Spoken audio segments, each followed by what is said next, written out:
What is this about glorifying God? Here's what some people think, and it actually makes sense because they don't see the big picture of what God is doing, and that they would do the same thing if they did. They think things like, does he have some big ego that needs attention or something? Besides, look at all the strife and evil he's allowing. So, a quick high level summary.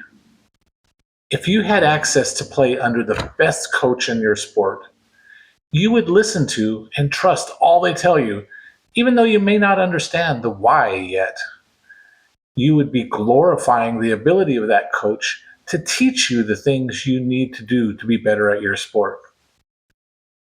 God has what we need to have a better life both now and in eternity, if we will only listen and trust. Yes, we know that some Christians do not do a good job at listening and trusting. That's the same thing as some athletes not listening into and trusting a great coach. So, a little more, a word picture to help. If you have ever heard about a really great coach, a successful business leader, a well-respected doctor, etc., you will acknowledge that they have very special skills you don't have. You know that if you ever really wanted to consult with someone in their field, you would want to talk to them. There are two things about them.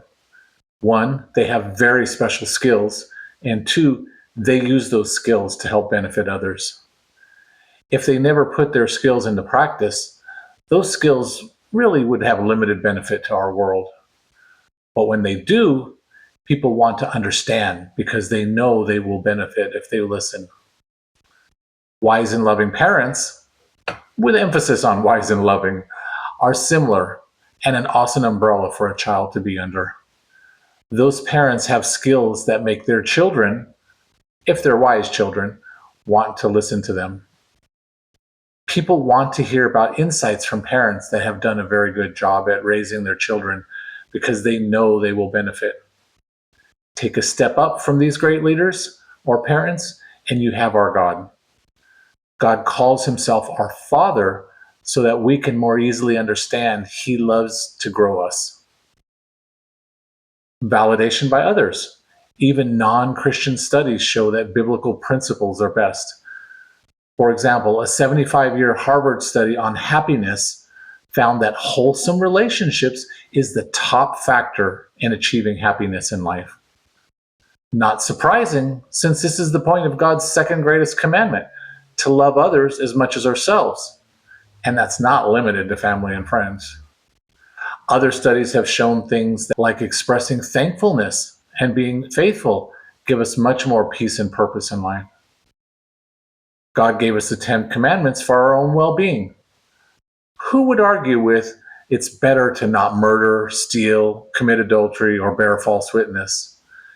Interestingly and truthfully enough, God takes those even further for our own good. He says that hating someone is like murdering them. And we know that carrying hate in our lives likely hurts us more than them.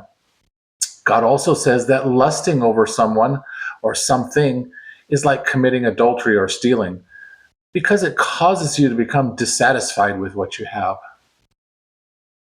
Note that some people don't understand why the mess we see around this world is actually an important part of a good plan. They just don't understand why a loving and powerful God would allow it. Once you understand, you do the same thing, you will begin to understand why we should glorify God. If you have not read our website FAQ word picture on the 6-year-old, do that next, as it will help you understand why you agree that God should allow bad things to happen. This word picture is also in a video on our YouTube site titled, Why Does God Let Bad Things Happen? Once we trust and obey a great coach, a great business leader, doctor, parents, and God, and we see the results, then things start to fit together. There are 2 primary reasons to glorify God. First, God is more powerful, loving, and wise than we can begin to imagine. God designed us and knows what's best for us. In the Bible, it says that man's wisdom is foolishness compared to God's.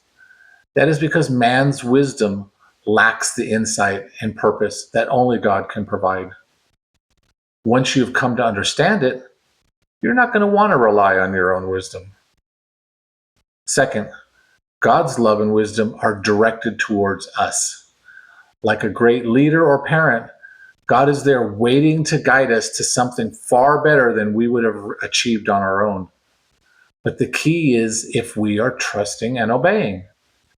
Just as a loving parent or leader is growing people by letting them make mistakes when they don't listen and growing them when they do listen, our God is not forcing himself on us. He will let you stumble on that rock, or he will guide you around it depending on what is best for you and if you are listening. An extra note. A note on these capabilities of God and what we see in this world. There are Christians that are obviously not listening to God, and there are people that reject God because they want something he says is not good for them. You don't judge medicine by the doctor or vehicles by the mechanic. You know there are good, mediocre, and bad mechanics and doctors. If you run across poor or mediocre one, you search until you find the right one. Similarly, we need to judge God on what he actually says, not what Christians say and do. And like good mechanics and doctors, there are good Christians out there, but you might have to do some searching to find them. You will know them if they love others in actions and they get their truth framework from the Bible instead of from people. So in summary, God is more loving and wise than you can know. He created the world in all of its complexity for a purpose. God knows that you will need and can give you peace, purpose, and personal satisfaction that this world cannot understand. Some people find happiness in their pursuits, but it always needs to constantly be refilled with more. For those that truly find him, they understand why he said those that follow him will not thirst again. And that is a reason to glorify him. Thanks for listening.